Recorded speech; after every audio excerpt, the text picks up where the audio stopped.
en Reperfilando analizamos la ley económica que el gobierno envió al Congreso. ¿A quiénes perjudica y a quiénes beneficia? Arrancamos.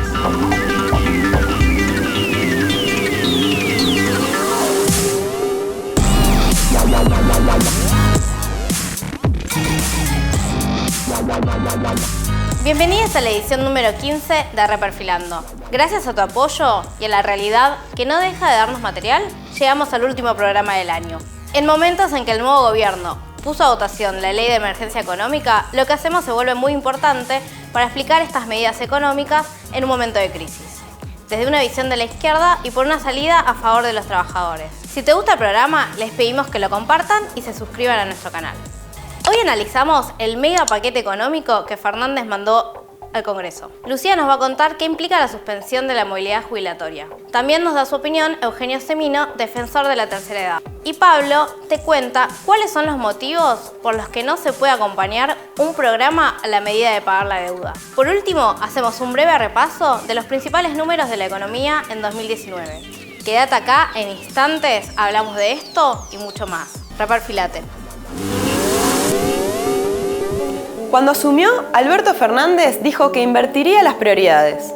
El proyecto que el gobierno envió al Congreso se llama de Solidaridad Social y Reconversión Productiva, y con ese título podría hacer creer a más de uno de que así sería. Pero no. El objetivo de este proyecto es achicar rápido el déficit para negociar con el Fondo Monetario Internacional, tal como planteó el ministro de Economía Martín Guzmán. Veamos mejor en qué consiste este proyecto. Empecemos por el tema de las jubilaciones. Como se cortó el financiamiento externo y el gobierno no tiene cómo pagar la deuda, hay un nuevo intento por atacar a los jubilados. ¿Cómo lo dice el proyecto de emergencia? Con la suspensión de la movilidad previsional por 6 meses. Esto significa que los aumentos a los jubilados y beneficiarios de asignaciones que iban a tener en marzo y en junio del año que viene no se van a dar. Entre los dos hubiesen tenido un aumento entre el 26 y el 28%, pero en su lugar los incrementos los va a decidir el Poder Ejecutivo por decreto, y en la letra original del proyecto no se especifica ni de cuánto ni a quiénes van a ser. Escuchemos lo que nos dijo al respecto el defensor de la tercera edad, Eugenio Semino. En esos 6 meses que implican los 2 primeros trimestres del año 2020, los derechos de los jubilados a los reajustes ya están devengados, ya han sido incorporados a su acervo, son derechos adquiridos. En ningún caso el gobierno, el Ejecutivo, puede obviar estos índices y solo puede pagar sobre esos índices, pagar con un mayor reajuste, pero en ningún caso menor. Vemos que la gran dificultad del sistema no es la fórmula, sino el atraso en términos históricos ha tenido el haber del jubilado. También el proyecto proponía suspender los ajustes automáticos que tienen todos los regímenes especiales de jubilaciones, como los docentes y docentes universitarios, aunque luego en diputados se fue para atrás con algunos y aún se está negociando. Pero modificar los regímenes especiales es parte de las reformas que pide el FMI en todo el mundo. Mientras tanto, se supone que el gobierno va a elaborar un índice alternativo de movilidad. Lo que no se entiende es si ese índice es mejor que el actual desde el punto de vista de los jubilados. ¿Por qué no lo muestran? ¿Por qué no lo mandan al Congreso para que se debata? Por el contrario, la respuesta del gobierno es que los aumentos en las jubilaciones causan inflación. Increíble. Lo que iba a ocurrir con este sistema es que la inflación iba a ser más alta. No se iba a poder bajar la inflación.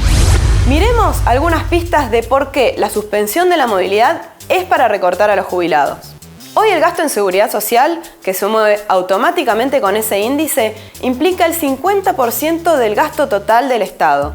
Es decir, que el gobierno tenía las manos atadas para decidir qué hacía con la mitad de la torta, no la podía tocar. Suspendiendo la movilidad y dando aumentos por decretos, vuelve a ganar libertad para hacerlo. Se trata entonces de un primer paso hoy para sacar una tajada mañana.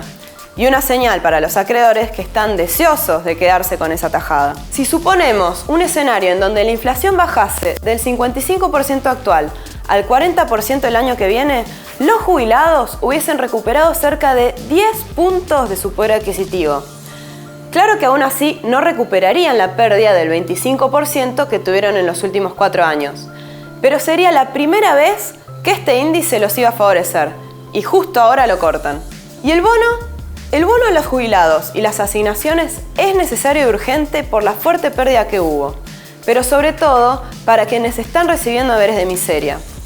Pero esto no anula ni compensa para nada la gravedad de la suspensión de la movilidad. Veamos el siguiente ejemplo. Los jubilados que cobran hoy 19.000, 20.000, 25.000 pesos no van a recibir ningún bono. Esos ingresos son claramente insuficientes para lo que cuesta hoy la canasta de vida del jubilado, que está en unos 38.000 pesos. Con un haber de 19.000 pesos se cubren solo 15 días del mes. Pero de acuerdo al enfoque que nos presenta el gobierno, ellos deberán esperar. Son privilegiados. Según nuestros cálculos, hay 2,3 millones de jubilados y pensionados que no van a recibir el bono. Ellos también perdieron los últimos 2 años un 18% de su poder adquisitivo.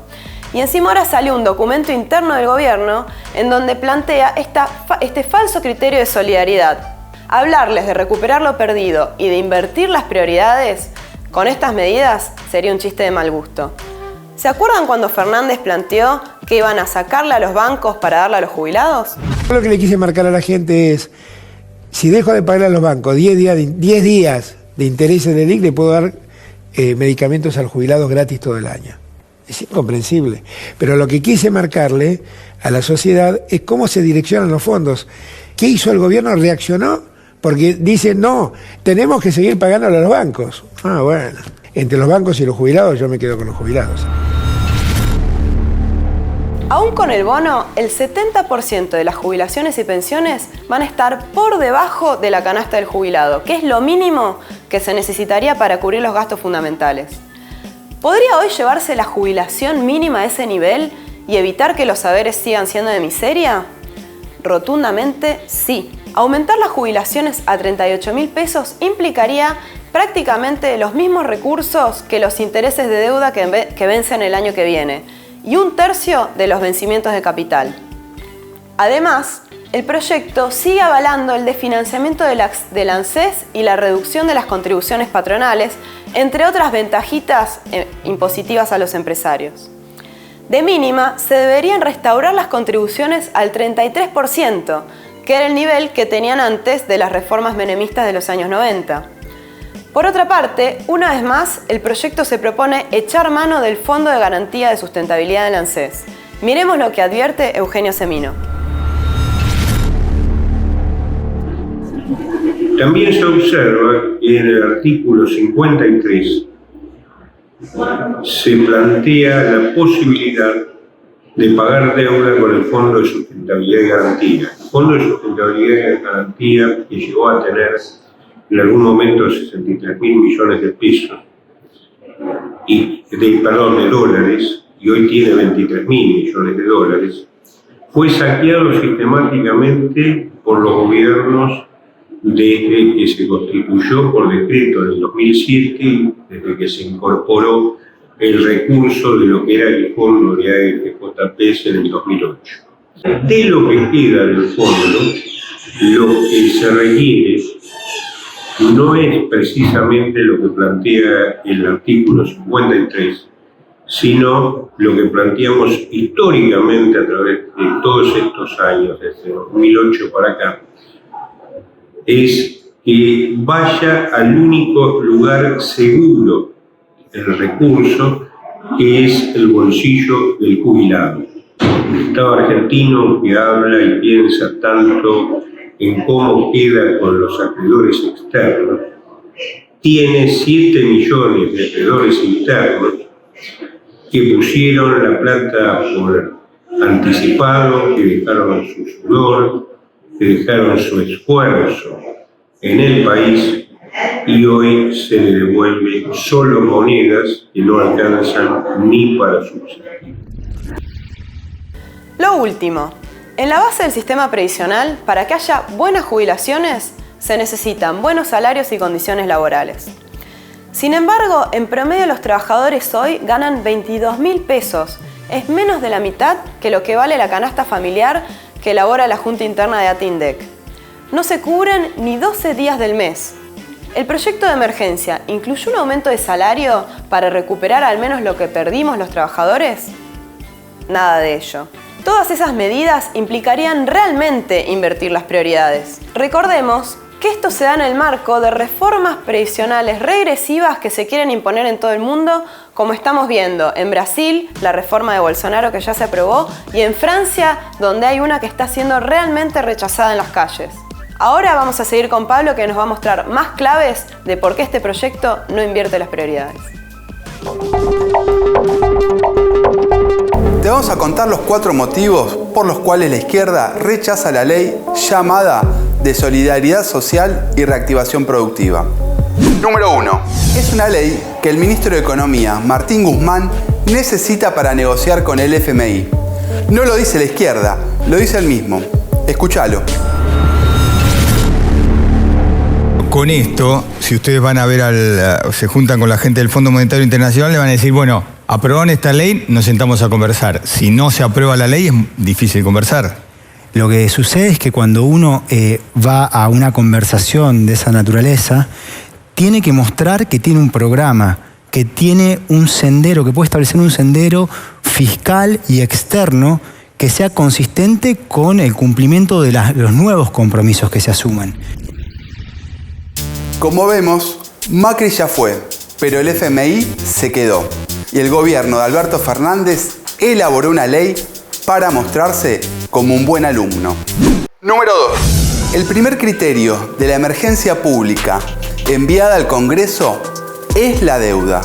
Así está establecido en el artículo 2. Piden un cheque en blanco al Congreso, que es quien tiene la potestad para definir el tema, para negociar con los acreedores.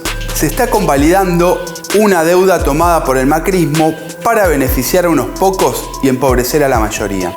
En el debate en comisiones hubo un intercambio entre el diputado nacional Nicolás del Caño y el ministro de Desarrollo Productivo Matías Culfas.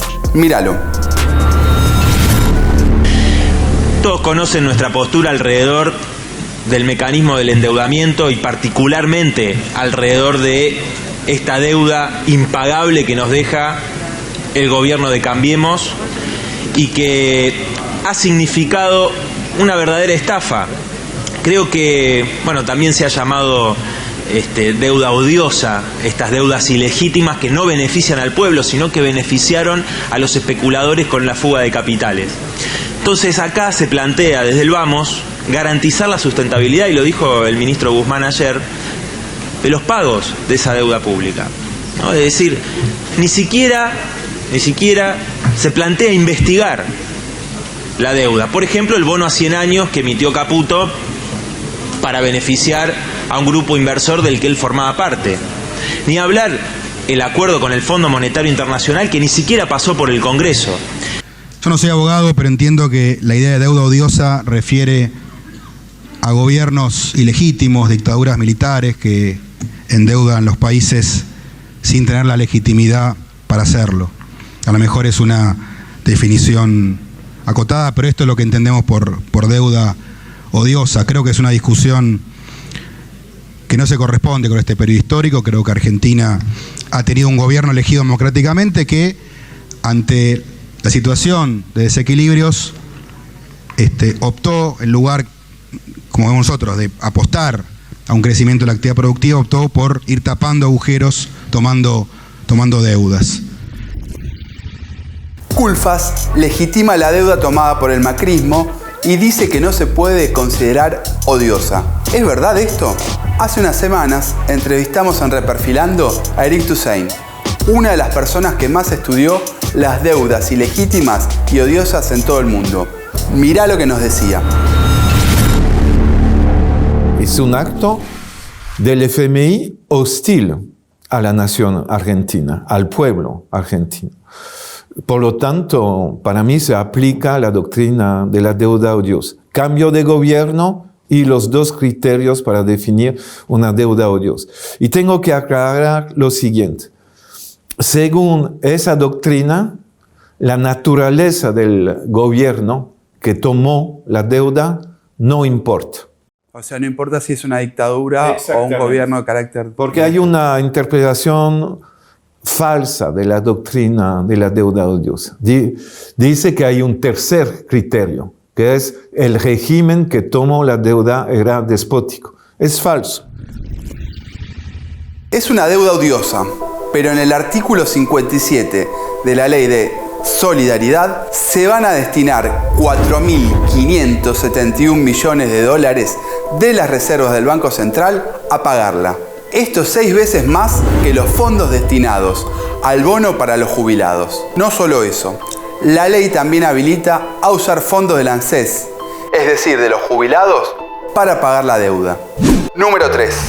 La Ley de Solidaridad congela las tarifas, pero no las retrotrae a 2017.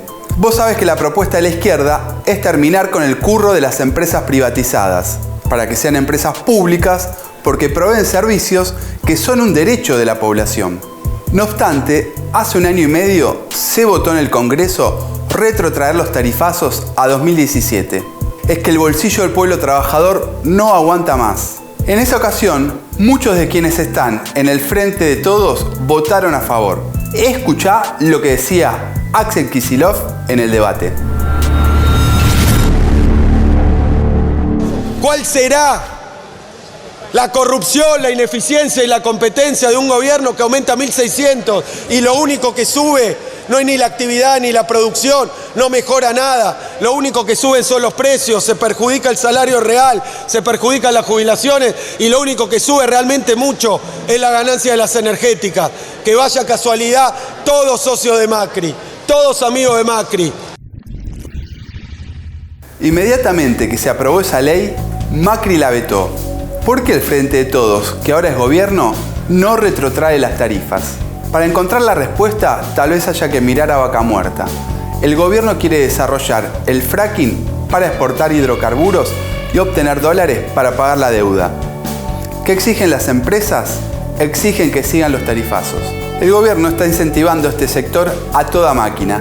Tanto que la Ley de Solidaridad estableció las retenciones a las exportaciones de hidrocarburos en el 8%, cuando originalmente se iban a establecer en el 12%. Número 4. Es cierto que en la Ley de Solidaridad se suben impuestos, como el impuesto a los bienes personales o el 30% que se va a aplicar al turismo y a la compra de dólares.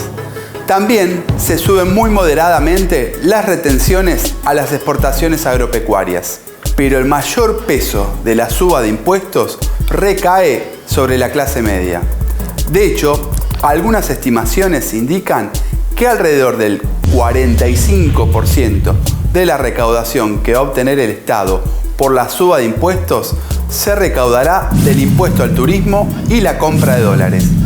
Y como ya dijimos, la prioridad de ese aumento de la recaudación es pagar la deuda a los especuladores. Un detalle más. Los bancos son de los que más ganaron en la era macrista, pero la ley no establece que aporten ni un centavo para atender la emergencia. ¿Sabés cuánto ganaron los bancos? En el mes de septiembre. Sí, mientras todos sufrimos los efectos de una nueva devaluación, tuvieron una ganancia récord de 37.000 millones de pesos. ¿Sabés a cuánto equivale? Al salario de más de 950.000 trabajadores. Y como dijimos, no aportan un centavo en la ley de emergencia. Por todo lo que te contamos, creemos que sobran los motivos para rechazar una ley que sigue postergando la urgencia social del pueblo trabajador. Y así lo expresó hoy en el debate en el Congreso Nicolás del Caño. Escúchalo. Se plantea esta lógica, ¿no? Que la redistribución y la solidaridad debería darse entre trabajadores, entre jubilados, ¿no? Los que ganan un poquito más, lo dijo el miembro informante del oficialismo, dijo, acá los que ganan un poquito más tienen que ser solidarios los que no están tan mal, pero los que están muy bien, o sea, para beneficiar a los últimos hay que tocar a los primeros, a esos grandes grupos económicos que benefició Macri. Para recuperar lo perdido, los sectores populares tienen que atacar a esos grandes grupos económicos. Pero donde vemos, presidente, El núcleo de este proyecto es en el artículo 2, en el inciso A. Allí dice, y lo dijo el ministro Guzmán, que esta ley la necesitan para negociar con el Fondo Monetario Internacional. La economía argentina sigue sumergida en una profunda crisis. Los principales datos del año son: la desocupación del 9,7% alcanza a 1.850.000 desocupados en todo el país. Afecta más a las mujeres y a los jóvenes, mientras el empleo no registrado o informal es del 35%. La inflación va a terminar el año cerca de un 55%, su nivel más alto en 28 años. El 50% de los asalariados percibe menos de 22.000 pesos. La pobreza, que sigue en aumento, se acerca al 40% y crece la desigualdad. El 10% más rico gana 23 veces más que el 10% más pobre. La deuda, ilegítima e ilegal, como explicó Pablo, es impagable y alcanza casi el 100% del PBI. Pero no todos perdieron este año. Los bancos, las empresas privatizadas, los laboratorios, el campo agroexportador, las multinacionales siguen aumentando sus ganancias. Mientras el dólar oficial va a cerrar a 63 pesos, el blue ya supera los 76. En el 2020 es tiempo de que las amplias mayorías de trabajadores recuperemos lo perdido. Vamos a realizar el sorteo del libro de Pau Ferreira, Comunidad, Marxismo e Indigenismo. Muy bien, el ganador nos vamos a estar contactando. Y llegamos al final del último programa del año. Muchísimas gracias por habernos acompañado, por haber estado todo este año. Nos fueron enviando comentarios, nos fueron enviando ideas que nos sirvieron un montón. Así que de nuevo, gracias por haber compartido nuestro programa, por haber estado ahí todo este tiempo, que fue para nosotros un proyecto muy importante de La Izquierda Diario para intervenir en esta crisis económica con una voz desde la izquierda, pensando una salida favorable a los trabajadores. También agradecemos especialmente a Ediciones IPS, que nos facilitó los libros que fuimos sorteando, y también a los entrevistados, a los especialistas, con quienes, si bien no compartimos 100% las ideas, se prestaron a venir, participando, generando un debate muy rico para pensar estas alternativas y estas propuestas en la crisis económica.